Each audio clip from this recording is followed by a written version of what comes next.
અંકલેશ્વરના ગળખોલ પાટિયા ખાતે તાલુકા ભાજપ દ્વારા ધારાસભ્ય ઈશ્વરસિંહ પટેલની અધ્યક્ષતા હેઠળ દિલ્હી વિધાનસભાની ચૂંટણીમાં ભારતીય જનતા પાર્ટીનો ભવ્ય વિજય થતા ફટાકડા ફોડી વિજય ઉત્સવની ભવ્ય ઉજવણી કરવામાં આવી હતી।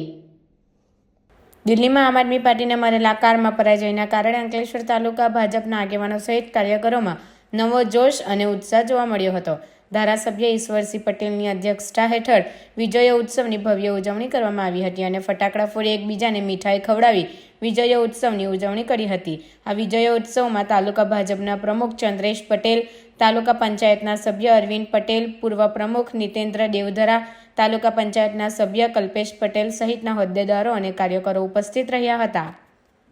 સમગ્ર દેશની અંદર ભરિંદા પાર્ટી જે પ્રકારે કામગીરી કરી રહી છે ત્યારે આપણા આદરણીય વડાપ્રધાન શ્રી નરેન્દ્ર મોદી સાહેબે જે પ્રકારે ગુજરાત હોય, મહારાષ્ટ્ર હોય, રાજસ્થાન હોય, તમામ રાજ્યોની અંદર વિકાસની ગાથા જે પ્રમાણે ચલાવી તે પ્રમાણે છેલ્લા દિલ્હીની અંદર 11 વર્ષથી આપ પાર્ટીવાળા સત્તા સંભાળી રહ્યા હતા ત્યારે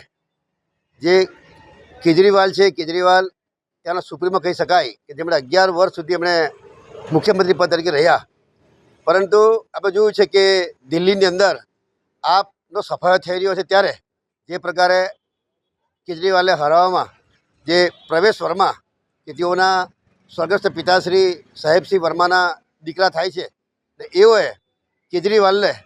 4000થી પણ વધારે મતોથી જ્યારે એમને હરાવ્યા છે ત્યારે જે પ્રકારે ભરિંદા પાર્ટી સમગ્ર દેશમાં કામ કરી છે ત્યારે આ દિલ્હીની અંદર પણ આ ફરીથી ભરિંદા પાર્ટી આવવાને કારણે અનેકવિધ વિકાસના કાર્યો ત્યાં થવાના છે ત્યારે હું સૌપ્રથમ તો દિલ્હીની પ્રજાને ખૂબ ખૂબ આભાર માનું છું અને તમામ પ્રજાજનોનું અભિનંદન પાઠવું છું।